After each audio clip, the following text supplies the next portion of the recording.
الله الرحمن الرحيم. ومن اشترى ثوبا فباعه بربح ثم اشتراه فإن باعه مرابحة طرح عنه كل ربح كان قبل ذلك فإن كان استغرق الثمن لم يبيعه مرابحة، وهذا عند أبي حنيفة، وقال يبيعه مرابحة على الثمن الأخير إلى آخره. ومن اشترى ثوبا، جس نے کپڑا خریدا، فباعه بربح، پھر منافع کے ساتھ اس کو آگے فروخت کر دیا، تو اشتراه، پھر اسی کپڑے کو دوبارہ خریدا، فإن باعه مرابحة، اب اگر اسی کپڑے کو دوبارہ مرابحتاً بیچنا چاہے تو طرح عنه كل ربح كان قبل ذلك، اس سے پہلے جتنا بھی منافع کمایا ہے اس منافع کو الگ کر دیا جائے گا، مطلب اس کو کاٹ دیا جائے گا، کم کر دیا جائے گا، اور باقی ماندہ جو قیمت ہوگی، بچیں گے پیسے، اس پر مرابحہ کرے گا۔ آگے اس کی مثال خود پیش کرتے ہیں۔ فَإِنْ كَانَ اسْتَغْرَقَ الثَّمَنَ لَمْ يَبِعْهُ مُرَابَحَةً، اگر یہ منافع اتنا زیادہ کمایا کہ پہلے والے جو اصل قیمت ہے اس پورے قیمت کو اس منافع نے گیر لیا، 10 روپے کی چیز لے لی، 20 روپے کے فروخت کر دی، 10 روپے کی چیز لے لی، تو اب وہی چیز جو اس نے 20 روپے کے فروخت کر کے 10 روپے کمائے ہیں، دوبارہ 10 روپے کی خریدی، اب دوبارہ مرابحتاً بیچنا چاہے تو نہیں بیچ سکتا۔ 10 روپے اس نے پہلے سے کما لیے، 10 روپے اس نے پہلے سے کما لیے، اور یہ 10 روپے ایسے ہیں جس نے اس چیز کی پوری قیمت کو کیا کیا ہے، اپنے گرفت میں لے لیا ہے، سمجھ گئے؟ وَهَذَا عِنْدَ أَبِي حَنِيفَةَ، یہ امام صاحب کا مسلک ہے۔ وَقَالَ يَبِيعُهُ مُرَابَحَةً عَلَى الثَّمَنِ الْأَخِيرِ، صاحبین فرماتے ہیں کہ اس کو مرابحتاً بھی بیچ سکتا ہے، علی الثمن الأخير، آخری ثمن والے پر، مرابحتاً بیچ سکتا ہے آخر والے ثمن۔ آخر بار اس نے جب یہ چیز خریدی اسی قیمت پر، اسی ثمن پر وہ آگے مرابحتاً فروخت کر سکتا ہے، وہ آگے مرابحتاً فروخت کر سکتا ہے۔ دیکھیں مثال پیش کر رہے ہیں اور اس کے ضمن میں وضاحت آ جائے گی۔ صورت اس کی صورت یہ ہے، اذا اشترى ثوبا ب10، ایک کپڑا خریدا 10 روپے کا، وباعه ب15، اور پھر اس کو کتنے پر فروخت کیا، 15 پر، کتنے روپے کما لیے، 5 روپے کما لیے۔ ثم اشتراه ب10، پھر اسی کپڑے کو دوبارہ خریدے کتنے پر، 10 پر، ٹھیک ہے، تو کپڑا کتنے کا واپس آ گیا، 10 کا واپس آ گیا۔ فإنه يبيعه مرابحة ب5، اب اگر اسی کپڑے کو دوبارہ آگے مرابحتاً فروخت کرنا چاہے تو صرف 5 روپے پر منافع لگا کر وہ اس کو آگے مرابحتاً فروخت کر سکتا ہے۔ یہ نہیں کہ میں نے 10 روپے کی خریدا ہے لہذا میں مرابحتاً جب بیچوں گا تو 10 روپے سے زیادہ پر فروخت کروں گا، کیونکہ 10 روپے پر تو میں نے خود خریدا ہے، اب اگر مرابحتاً فروخت کروں گا تو 12، 13، 14، 15 اس پر فروخت کروں گا۔ بتلاتے کہ نہیں، یہ نہیں کہے گا، منافع جو ہے نا وہ 10 پر نہیں کمائے گا، منافع وہ کمائے گا 5 پر۔ کتنے پر کمائے گا، 5 پر کمائے گا، سمجھ گئے؟ 5 پر منافع کمائے گا، اور جتنے پر 7 پر بیچنا چاہے، 8 پر بیچنا چاہے، جتنے پر بیچنا چاہے، لیکن منافع کا حساب کتاب 5 سے ہوگا، 10 سے نہیں ہوگا۔ منافع کا حساب کتاب کہاں سے ہوگا، 5 سے ہوگا، 10 سے نہیں ہوگا، سمجھ گئے اس بات کو؟ وَيَقُولُ قَامَ عَلَيَّ ب5، اور یہ کہے گا کہ مجھے 5 کا پڑا ہے، یہ نہیں کہے گا کہ مجھے 10 کا پڑا ہے یا میں نے 10 کا خریدا ہے۔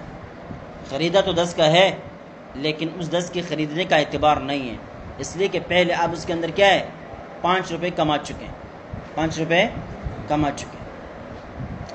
وَلَوِ اشْتَرَاهُ ب10، اگر اس کو خریدا 10 روپے کا، وَبَاعَهُ ب20، اور اس کو فروخت کر دیا کتنے پر، 20 پر، مرابحتاً، مرابحہ کے طور پر۔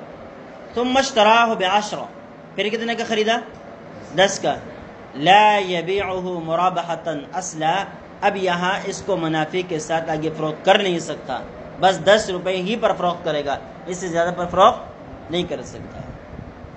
وعندهما، صاحبین کے نزدیک، يبيعه مرابحتاً على 10 في الفصلين، کہ 10 روپے کے اوپر منافع کما کر وہ آگے فروخت کر سکتا ہے دونوں صورتوں میں، دونوں صورتوں میں، یعنی پہلے والا نفع پہلے والا منافع وہ پورے ثمن کے بقدر ہو یا اس سے کم ہو، یعنی ثمن وہ منافع اصل ثمن کو مستغرق ہو یا نہ ہو، دونوں صورتوں میں آخری بار اس نے جتنے ثمن پر خریدا ہے اسی ثمن پر آگے مرابحتاً فروخت کر سکتا ہے۔ لہذا دونوں صورتوں میں اس نے 10 روپے پر خریدا ہے تو آگے مرابحتاً جب بیچے گا تو 5 پر نہیں بیچے گا بلکہ کتنے پر بیچے گا؟ 10 ہی پر آگے مرابحتاً فروخت کر سکتا ہے۔ سمجھ گئے بھائی؟ مسلکوں کا پتہ چل گیا۔ امام صاحب فرماتے ہیں کہ جو چیز آپ نے بیچی، ایک چیز پہلے آپ نے خریدی پھر اس کو بیچا، مرابحتاً اس کے اندر نفع کما لیا۔ اب دیکھنا یہ ہوگا کہ یہ نفع آپ نے کتنے کمایا، 50% کمایا یا 100% کمایا۔ اگر 50% آپ نے نفع کمایا ہے، ٹھیک ہے، پھر واپس اسی چیز کو آپ نے خریدا وہ پرانی قیمت پر، جس پر آپ نے پہلا خریدا تھا 10 روپے کا، پہلا خریدا تھا 15 کا بیچ دیا، تو 50% آپ نے کیا کیا؟ منافع کمایا، ٹھیک ہے۔ پھر اسی چیز کو 10 روپے کا واپس خریدا، 10 روپے کے واپس خریدا تو 5 روپے اس نے کما لیا نا۔ امام صاحب فرماتے ہیں کہ اب دوبارہ اس چیز کو جب فروخت کرے گا تو مرابحتاً فروخت کر سکتا ہے، لیکن مرابحے کا حساب کتاب 5 روپے سے ہوگا، 10 سے نہیں ہوگا۔ سمجھ گئے؟ اور اگر 10 روپے کی چیز خریدی، 100% منافع کیا اور اس کو 20 روپے پر فروخت کر دیا، اس آدمی نے لے کے اس کے اوپر قبضہ بھی کر لیا، اس نے پیسے بھی لے لیے، یہ سب کچھ ہو گیا، دوبارہ اس نے اس آدمی سے وہ چیز کتنے پر خریدی؟ 10 روپے پر واپس خریدی، 10 روپے پر واپس خریدی، تو اس نے جو آگے بیچ دیا تھا 100% منافع کما لیا تھا، 10 کے اوپر 10 روپے کما لیے تھے۔ اب دوبارہ جب اس کو بیچے گا تو مرابحتاً نہیں بیچ سکے گا، مرابحتاً نہیں بیچ سکے گا۔ اب دوبارہ اس نے 10 روپے کا خریدا ہے تو 10 روپے ہی پر فروخت کر سکتا ہے، آگے زیادہ پر فروخت نہیں کر سکتا۔ سمجھ گئے؟ یہ کون کہتے ہیں؟ امام ابو حنیفہ رحمہ اللہ کا مسلک ہے۔ صاحبین کہتے ہیں کہ بھائی آخری بار اس نے جتنے ثمن پر خریدا ہے اسی پر آگے مرابحتاً فروخت کر سکتا ہے، چاہے پہلی بار فروخت کرتے وقت اس نے 50% منافع کمایا ہو یا 100% کمایا ہو یا 200% کمایا ہو، 10 روپے کی چیز 30 روپے پر فروخت کی ہو، دوبارہ 10 روپے پر خریدے تو پھر بھی کیا کر سکتا ہے؟ منافع 10 روپے پر کما سکتا ہے، 10 روپے پر منافع کما سکتا ہے۔ کون کہتے ہیں بھائی؟ اب دلائل دیکھیں، بہت گہرے دلائل۔ لہما، صاحبین کی دلیل یہ ہے ان العقد الثانی عقد متجدد، یہ جو دوسرا عقد ہے یہ بالکل نیا عقد ہے، اس عقد کا پہلے عقد کے ساتھ کوئی تعلق ہے نہیں۔ میں نے ایک چیز 15 روپے پر اس کو فروخت کر دی، اس نے مجھے پیسے دے دی، وہ میں نے وہ چیز اس کو دے دی، بس میں اور وہ ایک دوسرے سے بالکل الگ ہو گئے۔ اب 1 گھنٹے بعد، 2 گھنٹے بعد یا 2 دن کے بعد وہ چیز دوبارہ میں اس سے خریدتا ہوں، تو اس نئے بے کا پہلے بے کے ساتھ کوئی تعلق نہیں ہے۔ یہی وجہ ہے کہ اگر پہلے والے بے کے اندر کوئی شرط تھی، دوسرے کے اندر کوئی بھی شرط نہیں ہوگی، یا پہلے کے اندر اگر کوئی شرط نہیں تھی اس دوسرے بے کے اندر ہم شرط رکھنا چاہتے تو رکھ سکتے ہیں۔ تو پتہ چلا کہ یہ دونوں الگ الگ عقد ہے، اس عقد کا اور پہلے والے عقد کا آپس میں کوئی تعلق نہیں ہے۔ منقطع الاحکام عن الاول، یہ دوسرا والا عقد جو ہے یہ پہلے والے عقد کے احکام کو ختم کر دینے والا ہے۔ فیجوز بناء المرابحۃ علیہ، لہذا جب یہ نیا عقد ہے تو اس نئے عقد کی وجہ سے آپ مرابحے کی بنیاد اس نئے عقد پر رکھ سکتے ہیں۔ بھائی میں نے 10 روپے کا خریدا ہے، میں مرابحتاً اس کو آگے فروخت کرتا ہوں، 10 روپے کا تو اس نے لے لیا، اس میں کوئی شک ہی نہیں ہے۔ کما اذا تخلل ثالث، یہ ایسا ہے جیسے کہ درمیان میں اگر کوئی اور آدمی آ جاتا، درمیان میں اور اگر کوئی اور آدمی آ جاتا تو پھر میرے لیے 10 روپے پر منافع کمانا درست ہوتا، تو اس طرح اگر درمیان میں کوئی اور نہیں بھی آیا ہے تب بھی درست ہوگا۔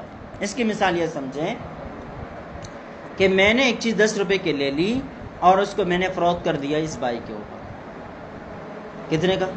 15 روپے کا، سمجھ گئے؟ اس بھائی نے اس کو فروخت کر دیا دوسرے بھائی کے اوپر، یہ ثالث ہے، تخلل بثالث، درمیان میں یہ تخلل واقع ہو گیا تیسرے فرد کے ذریعے سے۔ میں نے اس بھائی سے واپس خریدی، کتنے کا؟ 10 روپے کی۔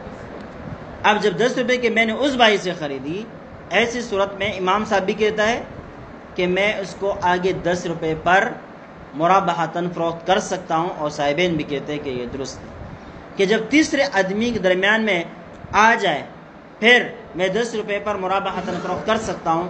تو اس طرح اگر درمیان میں کوئی تیسرا آدمی آ نہ بھی جائے تو صاحبین کہتے ہیں تب بھی درست ہے، صاحبین کہتے ہیں تب بھی درست ہے، سمجھ گئے؟ ولی ابی حنیفہ، امام صاحب کی دلیل یہ ہے ان شبہۃ حصول الربح بالعقد الثانی ثابتۃ، کہ بھئی ہم نے پہلے بتلا دیا تھا کہ مرابحہ و تولیہ کے اندر جس طرح حقیقتاً خیانت نہیں چلتی، اس طرح شبہ خیانت بھی نہیں چلتا، شبہ خیانت بھی نہیں چلتا، سمجھ گئے؟ شبہ خیانت بھی جہاں پر ہو تو وہاں تولیہ اور مرابحہ درست نہیں ہوگا، خیانت کی بقدر کٹوتی ہوگی، خیانت کی بقدر کیا ہوگی؟ کٹوتی ہوگی۔ اب آئی بات سمجھ میں؟ اب امام صاحب فرماتے ہیں دیکھیں، میں نے جب ایک چیز 10 روپے کی خریدی اور اس بھائی پر فروخت کر دی 15 روپے کی، میں نے 5 روپے کما لی، اب کیا ہوگا؟ بھائی ہو سکتا ہے کہ یہ بھائی کس طریقے سے عیب کی وجہ سے یہ چیز مجھے واپس کر دیں، کیا کر دیں؟ احتمال ہے کہ نہیں؟ اس طرح اگر یہ بھائی اس کو کسی اور پر فروخت کرتا ہے تو ہو سکتا ہے کہ وہ دوسرا بھائی کسی عیب کی وجہ سے واپس اس کو دے دیں اور پھر یہ مجھ پر واپس کر دیں، یہ امکانات ہے کہ نہیں؟ ان امکانات کو ختم کرتے ہوئے میں نے ہی واپس اس چیز کو خرید لیا، اس سے 10 روپے کا، 10 روپے کا میں نے کیا کر دیا؟ خرید لیا، تو اب واپسی کا کوئی امکان باقی رہا نہیں رہا، واپسی کا کوئی امکان، اس لیے کہ واپسی کو کرتا تو کس پر کرتا؟ مجھ پر کرتا نا، وہ تو میں پہلے سے لے چکا ہوں، تو واپسی کا کوئی امکان باقی نہیں رہا۔ لہذا اس عقد ثانی کی وجہ سے پہلے والے جو عقد ہے اس کو استحکام ملا، اس عقد کو کیا ملا؟ استحکام ملا، اس لیے کہ وہ عقد جو تھا وہ اعلی شرط السقوط تھا، ہو سکتا تھا کہ عیب کی وجہ سے وہ واپس ہو جائے، ختم ہو جائے، ٹوٹ جائے، لیکن جب میں نے خریدا تو اب یہ سقوط کا جو معاملہ ہے وہ ختم ہو گیا اور پہلا والا عقد مستحکم ہو گیا۔ تو اس عقد ثانی نے پہلے والے عقد کو مستحکم کیا، لہذا اس دوسرے عقد کا پہلے عقد کے اندر عمل دخل ہے، بالکل یہ دوسرا عقد پہلے والے عقد سے الگ تلگ نہیں ہے، بلکہ اس دوسرے عقد کا پہلے عقد کے اندر کوئی نہ کوئی عمل دخل موجود ہے۔ اب آئی بات سمجھ میں؟ لأنه يتأكد به بعد ما كان على شرط السقوط، اس لیے کہ وہ پہلا والا عقد اس دوسرے عقد کی وجہ سے مؤکد ہو جاتا ہے، مستحکم ہو جاتا ہے، بعد ما كان على شرط السقوط، بعد اس کے کہ وہ شرط سقوط پر تھا، ہو سکتا تھا کہ وہ ٹوٹ جائیں، ہو سکتا ہے کہ اس کے اندر واپسی ہو جائے، بظہور علی عیب، عیب کے اوپر اطلاع پانے کی صورت میں، وشبہۃ کالحقیقۃ فی بیع المرابحۃ احتیاطاً، تو یہاں جو شبہ ہے، شبہ آ گیا نا، اور شبہ بیع مرابحہ کے اندر حقیقت کی طرح ہوتا ہے احتیاطاً، احتیاط کی بنا پر، ولہذا لم تجز المرابحۃ فیما اخذ بالصلح، یہی وجہ ہے کہ جو چیز صلح کے طور پر لے لی جائیں اس چیز کو آگے مرابحتاً فروخت کرنا درست نہیں ہوتا۔ اس کو یہ سمجھے کہ بھائی میں نے آپ کے اوپر دعویٰ کیا کہ میرے آپ کے اوپر 1000 روپے قرض، کتنے؟ 1000 روپے میرے آپ کے اوپر قرض، آپ نے مجھے 1000 روپے نہیں دیے اور نہ اس کا اعتراف کیا، بلکہ آپ نے مجھے کہا یار 1000 روپے تو نہیں ہے آپ کے، مجھ پر ہے بھی نہیں، لیکن آپ کو خواہ دعویٰ ہے اور میں آپ سے لڑنا جھگڑنا نہیں چاہتا، آپ یہ کپڑا لے لیں، آپ کیا کر لیں، کپڑا لے لیں۔ میں نے کہا چلو ٹھیک ہے، لے لیا۔ اب وہ کپڑا میرے گمان کے مطابق مجھے کتنے کا پڑا؟ 1000 روپے کا پڑا نا، سمجھ گئے؟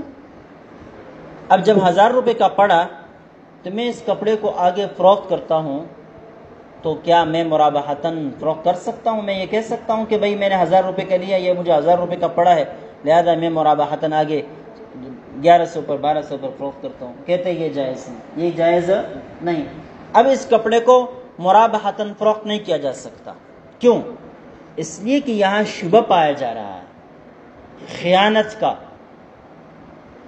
کیوں؟ اس لیے کہ شبہ یہاں یہ ہے کہ صلح جتنے دعویٰ ہوتا ہے نا اتنے پر صلح نہیں کیا جاتا، اکثر و بیشتر صلح میں کم چیز دے دی جاتی ہے، ورنہ اگر بعین ہی وہی چیز دینا ہوتی تو پھر کیا ہوتا؟ جو دعویٰ ہے وہی دے دیا جاتا۔ 1000 روپے اگر دینے ہوتے یا 1000 روپے کی چیز دینی ہوتی تو پھر صلح نہیں کرنا ہوتا، چلو لے لو یار آپ کے 1000 روپے تو یہ 1000 روپے لے لو، یا 1000 روپے کے بدلے میں یہ چیز لے لو، یہ بھی 1000 روپے کی ہے۔ لیکن وہ صلح کی طرف جاتا ہے تو اس لیے جاتا ہے کہ کچھ لے دے کے اصول اپنائے جائے، کئی سودا بازی کی جائے، کچھ اس کو کمی پر آمادہ کر دیا جائے، کچھ میں قربانی دے دوں، اس طرح ہوتا ہے۔ اب آئے نہیں سمجھ میں؟ اس وجہ سے صلح کیا جاتا ہے۔ تو یہ کپڑا حقیقت میں 1000 کا نہیں ہوگا، ورنہ یہ نہیں دیا جاتا۔ یہ کپڑا حقیقت میں 1000 کا نہیں ہوگا، ورنہ یہ نہ دیا جاتا، ٹھیک ہے؟ اگرچہ آپ کو 1000 پر پڑا ہے اپنے گمان کے مطابق، اس وجہ سے کہتے ہیں اس کپڑے کو آگے مرابحتاً فروخت نہیں کیا جا سکتا شبہ خیانت کی وجہ سے۔ اسی طرح اوپر کے مسئلے میں کہ عقد ثانی کی وجہ سے عقد اول کو استحکام ملا تو شبہ آ گیا، اس شبہ کی وجہ سے وہ کیا نہیں کر سکتا، جو پیسے پہلے عقد کی وجہ سے اس نے کما لیے ہیں وہ کم کر دیے جائیں گے دوسری بار خریداری کے دوسری بار کے ثمن سے وہ پہلے والا منافع کیا کیا جائے گا، کم کر دیا جائے گا۔ اب آئی بات سمجھ میں؟ لشبہۃ الحتیطہ، کمی کے شبے کی وجہ سے، فیصیر کأنہ اشترى 5 وثوبا ب10، تو یہ ایسا ہو گیا کہ گویا کہ اس نے 10 روپے کے بدلے میں 2 چیزیں لی، ایک 5 روپے بھی لے لیے اور ساتھ ساتھ کپڑا بھی لے لیا، فیترک 5، لہذا اب 5 روپے کم کر دیے جائیں گے، کیونکہ 5 روپے کے بدلے میں تو 5 روپے مل گئے، اب 5 روپے کے بدلے میں کپڑا ہے۔ اب یہ کپڑا آگے مرابحتاً جب فروخت کرے گا تو یہی کہے گا کہ مجھے 5 کا پڑا ہے، کیا کہے گا؟ حالانکہ خریدا کتنے کا ہے؟ 10 کا خریدا ہے، لیکن وہ 10 میں سے 5 روپے جو ہے وہ پہلے منافع کے مقابل میں کٹ جائیں گے۔ اب آئی بات سمجھ میں؟ بخلاف ما اذا تخلل ثالث، بخلاف اس صورت کی کہ درمیان میں کوئی ثالث آ جائے۔ یہ صاحبین کو جواب دے رہے ہیں، صاحبین نے کہا تھا کہ اگر درمیان میں ثالث آ جائے اس صورت میں عقد درست ہے، آپ کے نزدیک بھی ہمارے نزدیک بھی، تو یہاں پر بھی درست ہونا چاہیے جب درمیان میں کوئی ثالث نہ ہو۔ امام صاحب فرماتے ہیں کہ ثالث کا ہونا الگ مسئلہ ہے، ثالث کا نہ ہونا بالکل الگ مسئلہ ہے، یہ ایک دوسرے پر قیاس نہیں کیا جا سکتے۔ کیوں؟ لأن التعقد حصل بغیر، اس لیے کہ عقد اول کو اب جو استحکام ملا ہے یہ اس آدمی کے اپنے عقد کی وجہ سے نہیں ملا بلکہ ایک دوسرے آدمی کے عقد کی وجہ سے ملا ہے، لہذا کوئی شبہ نہیں ہے، ساتھ ساتھ ہی کہ دوسرے آدمی کے استحکام کی وجہ سے ملا تو ہو سکتا ہے عیب کی وجہ سے وہ کبھی کا دعویٰ کر دے، واپس کر دے۔ اب بات آئی سمجھ میں؟ وہ ساری چیزیں اب بھی باقی ہیں۔ اس وجہ سے درمیان میں کوئی اور آدمی کا واسطہ آ جائے وہ صورت، اور جب درمیان میں کوئی واسطہ نہ ہو وہ صورت، دونوں بالکل ایک دوسرے سے الگ ہے، ایک دوسرے پر قیاس نہیں کیے جا سکتے۔ یہ بات ختم۔ قال وإذا اشترى العبد المأذون له في التجارة ثوبا ب10 وعليه دين يحيط برقبته فباعه من المولى ب15 فإنه يبيعه مرابحة على 10 وَكَذَلِكَ إِذَا كَانَ الْمَوْلَى اشْتَرَاهُ فَبَاعَهُ مِنَ الْعَبْدِ لِأَنَّ فِي هَذَا الْعَقْدِ. دیکھیں اصول یہ ہے کہ آقا اور غلام ایک دوسرے کے اوپر چیزیں فروخت نہیں کر سکتے، کیونکہ غلام کے پاس جو کچھ ہے وہ کس کا ہے؟ آقا کا ہے. لہذا غلام اپنی کوئی چیز ہے رکھتا ہی نہیں ہے تو وہ آقا پر کیا فروخت کر دے.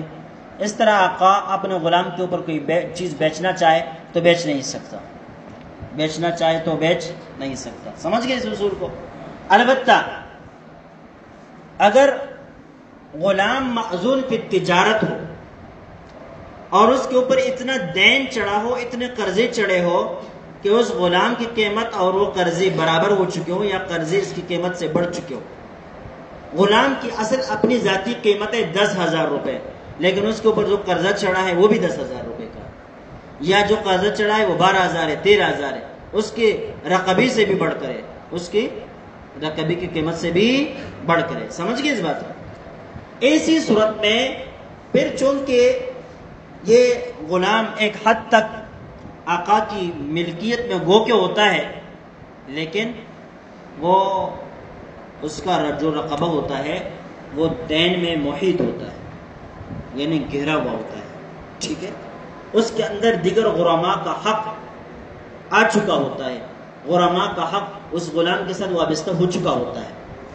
ایسی صورت میں آقا غلام پر چیز کو فروخت بھی کر سکتا ہے اور غلام اپنے آقا سے چیز خرید بھی سکتا ہے. سمجھ گئے؟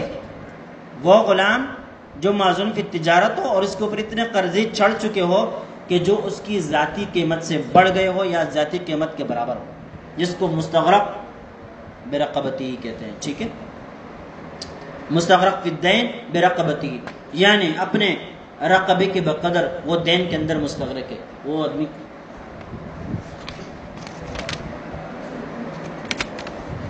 سمجھ گئے؟ اب اس طرح غلام ایک چیز 10 روپے کی خریدیں اور اس کو آقا پر فروخت کر دے 15 کی، 5 روپے کمائے نہیں کمائے؟ کمائے. اس طرح آقا کوئی چیز خریدیں اور اس چیز کو معذون فی تجارت المستغرق برقبتی ہی پر فروخت کر دے 15 روپے کی، تو یہ فروختگی درست ہے. لیکن اب یہ غلام جب اس چیز کو آگے فروخت کرے گا تو کتنے پر فروخت کرے گا؟ منابحتاً. یا یہ آقا اس چیز کو آگے فروخت کرے گا تو کتنے پر فروخت کرے گا؟ مرابحتاً. اس کی بات ذکر کرے. کہتے ہیں وَإِذَا اشْتَرَى الْعَبْدُ الْمَعْذُونَ لَهُ فِي التِّجَارَةِ ثَوْبًا بِعَشْرَةٍ، جب عبد معذون فی التجارہ کوئی کپڑا خریدے 10 روپے کی، وَعَلَيْهِ دَيْنٌ يُحِيطُ بِرَقَبَتِهِ، اس کے اوپر اتنا دین ہو کہ جس نے اس کے پورے گردن کو اپنے ہاتھی میں لے لیا ہو. فَبَاعَهُ مِنَ الْمَوْلَى، اس کپڑے کو اس نے بیچا کس کے اوپر؟ مولا آقا کے اوپر. ب15، کتنے پر؟ 15. 5 روپے کما لیے اپنے آقا سے. فَإِنَّهُ يَبِيعُهُ مُرَابَحَةً عَلَى 10. اب آقا جو اس کو فروخت کرے گا تو کتنے پر؟ 10 روپے پر. حالانکہ اپنے غلام سے کتنے کا خریدا ہے؟ 15 کا خریدا ہے. تو 15 کا جب خریدا ہے تو مرابحتاً کتنے پر فروخت کرنا چاہیے؟ 15 پر. یعنی مرابحی کا آغاز کہاں سے ہونا چاہیے؟ حساب کتاب 15 سے ہونا چاہیے، لیکن یہاں 15 سے نہیں ہوگا بلکہ 10 سے ہوگا. سمجھ گئے؟ وَكَذَلِكَ إِنْ كَانَ الْمَوْلَى اشْتَرَاهُ، اس طرح اگر مولا نے اس کو خریدا، فَبَاعَهُ مِنَ الْعَبْدِ، اس کو بیچ دیا غلام کے اوپر، اپنے غلام کے اوپر. 10 روپے کی چیز لے لی اور اس کو فروخت کر دیا اپنے غلام پر 15 کی، تو غلام کو کتنے کا پڑا؟ 15. اب یہ غلام جب اس چیز کو آگے فروخت کرے گا تو مرابحتاً، مرابحی کا آغاز کہاں سے کرے گا؟ 10 سے کرے گا، 15 سے نہیں کرے گا. حالانکہ اس نے کتنے کا خریدا ہے؟ 15 کا خریدا ہے. تو اصول کے مطابق کیا ہونا چاہیے تھا؟ 15 سے مرابحی کا آغاز کرنا چاہیے تھا. لیکن یہاں 15 سے نہیں ہوگا دونوں صورتوں میں، بلکہ 10 سے ہوگا. کس سے ہوگا؟ 10 سے ہوگا. کیوں؟ لأن فی هذه العقد شبهة العدم، اس لیے کہ اس عقد کے اندر شبہ عدم ہے. ہو سکتا ہے کہ یہ عقد ہوا ہی نہیں ہو، اس لیے کہ آقا اور غلام کے درمیان عقد ہوتا ہی نہیں ہے. آقا اور غلام کے درمیان عقد ہوتا ہی نہیں ہے، لیکن ہم نے اس کو یہاں جائز مانا ہے اس لیے کہ وہ محیط برقبتی ہے، یعنی دین نے اس کو کیا کیا ہے؟ اپنے گھیرے میں لے لیا ہے.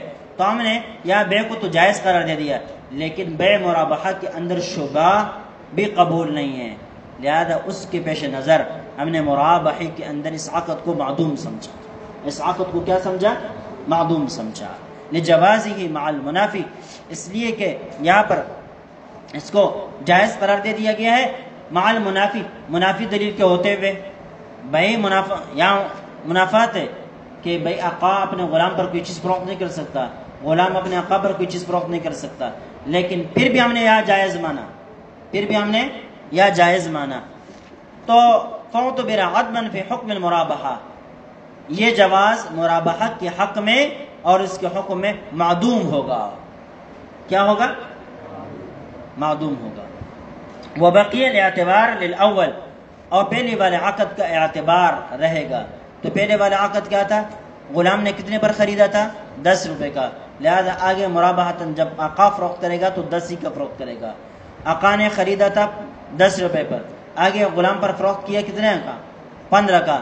اب غلام جب اس کو آگے فروخت کرے گا مرابحتاً تو مرابحے کا آغاز 10 سے کرے گا، 15 سے نہیں کرے گا، یعنی جو پہلے والا عقد ہے اس عقد پر مرابحہ شمار کیا جائے گا، اور جو نیا عقد ہے اس عقد سے مرابحے کا حساب کتاب نہیں لگے گا۔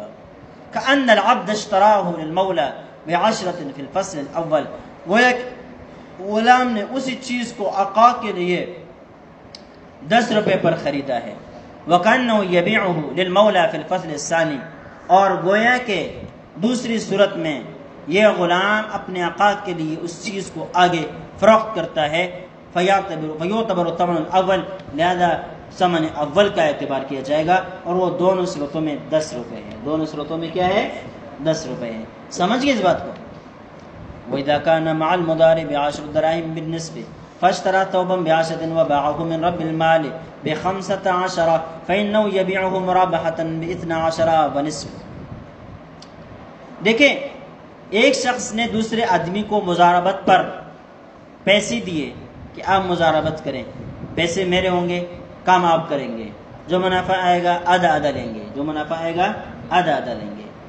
اب فرض کر لیں مجھ سے ایک آدمی نے مضاربتاً پیسے لے لیے 10,000 روپے، اور کہا کہ میں اس پر تجارت کروں گا، جو منافع آئے گا وہ آدھا ہوگا۔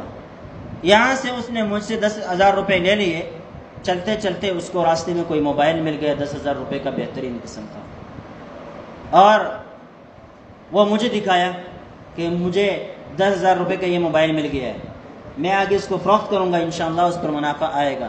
میں نے جب موبائل دیکھا، اوہ یہ تو اچھا موبائل ہے، میں نے اس سے کہا یار مجھے ہی فروخت کر دو، کسی اور کو فروخت کرنا ہے اور آپ نے نفع کمانا ہے، لہذا مجھے ہی فروخت کر دو، اور یہ 15,000 کا مجھے دے دو، 15,000 کا مجھے دے دو۔ تو اب 15,000 کا جب اس نے مجھے دے دیا تو منافع کتنا ہوا؟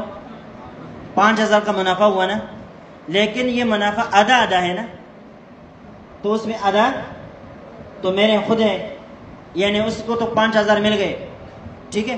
اب تقسیم کرو بھائی منافع، تو وہ کیا کرے گا؟ 2,500 مجھے واپس کرے گا نا، اور 2,500 اپنے پاس رکھے گا۔ اب جب اسی موبائل کو میں مرابحتاً آگے فروخت کرنا چاہوں گا تو مرابحے کا آغاز کہاں سے کروں گا؟ 12.5 سے کروں گا، حالانکہ میں نے خریدا کتنے کا ہے؟ 15 کا، تو مرابحے کا آغاز کہاں سے کرنا چاہیے تھا؟ 15 سے کرنا چاہیے تھا، لیکن یہاں 15 سے نہیں ہوگا، بلکہ کہاں سے ہوگا؟ 12.5 سے ہوگا۔ وجہ بیان کر رہے ہیں، لأن هذا البيع وإن قضي بجوازه، یہ بے اگرچہ اس کے جواز کا فیصلہ کیا گیا ہے عندنا ہمارے نزدیک، عند عدم الربح، منافع نہ ہونے کے باوجود بھی، خلافاً للزفر، امام زفر کے برخلاف۔ امام زفر کہتے ہیں کہ اگر منافع نہ ہو تو رب المال پر مال مضاربت کو فروخت نہیں کیا جا سکتا۔ ہمارے نزدیک نفع ہو یا نہ ہو دونوں صورتوں میں فروخت کیا جا سکتا ہے، نفع ہو یا نہ ہو دونوں صورتوں میں فروخت کیا جا سکتا ہے، جائز، خلافاً للزفر۔ مع انہ اشترى مالہ بمالی، حالانکہ اس نے اپنا مال اپنے مال کے بدلے میں خریدا ہے۔ یہ موبائل بھی کس کا ہے؟ بھائی میں نے پیسے دیے تھے نا مضارب کو تو پیسے میں نے دے دیے تھے، لہذا موبائل کس کا ہے؟ میرا ہے، لہذا اس میرے موبائل کو خود میں نے خریدا، کتنے کا؟ 15,000 روپے کا، تو جائز نہیں ہونا چاہیے نا، لیکن اس کے باوجود بھی جائز قرار دے دیا لما فیہ من استفادۃ ولایت التصرف، اس لیے کہ اس کے اندر ولایت تصرف حاصل ہو رہا ہے۔ کیسے کہ ٹھیک ہے میرے پیسوں پر یہ موبائل مضارب نے خریدا ہے، لیکن اس کے اندر واضح طور پر تصرف کا مالک کون ہے؟ مضارب میں نہیں ہوں۔ جب میں نے خریدا تو وہ تصرف میرے طرف پلٹ کر آیا نہیں آیا؟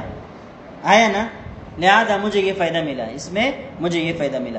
کہتے ہیں فی استفادۃ ولایت التصرف، اس میں ولایت تصرف کا فائدہ حاصل کرنا ہے، وہ مقصود اور وہی بھی مقصود ہے۔ والانعقاد یتبع الفائدہ، انعقاد بیع کسی فائدے کے پیچھے ہوا کرتا ہے۔ یہ انعقاد کو تب درست قرار دے دیا جاتا ہے جب اس کے اندر کوئی نہ کوئی فائدہ ہو۔ یہاں پر فائدہ ہے لہذا ہم نے یہاں عقد کو درست قرار دے دیا۔ ففیہ شبہۃ العدم، لیکن ساتھ ساتھ اس کے اندر عدم عقد کا بھی شبہ پایا جاتا ہے۔ جس طرح آقا اور غلام کے درمیان عقد کے عدم کا شبہ پایا جاتا ہے، اس طرح یہاں مضارب اور رب المال کے درمیان عدم عقد کا شبہ پایا جاتا ہے، عدم عقد کا شبہ پایا جاتا ہے۔ تو لہذا جو پیسے اس نے دیے ہیں اتنے پیسے کو وہ رأس المال قرار دے کر اس پر مرابحتاً آگے نفع کما سکتا ہے، اس سے زیادہ پر نہیں کما سکتا، اس سے زیادہ پر نہیں کما سکتا۔ تو یہاں اس نے کتنے دیے؟ 10,000 پہلے دے دیے تھے رب المال کو، مضارب کو، سمجھ گئے، اور 2,500 ابھی دے دیے۔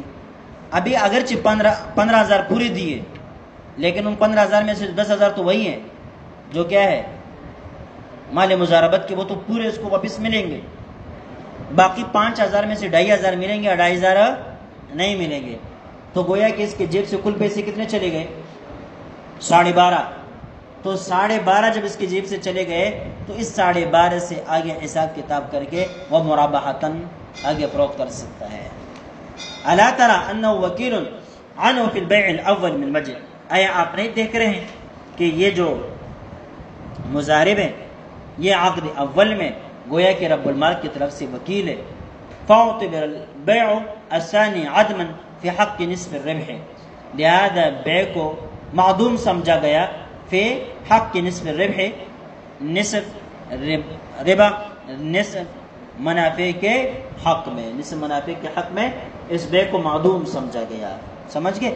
جب نصف منافع کے حق میں اس بیع کو معدوم سمجھا گیا تو اس کے جیب سے کل 12,500 روپے گئے، تو 12,500 روپے پر آگے وہ مرابحتاً فروخت کر سکتا ہے، 15,000 پر نہیں، 15,000 پر نہیں۔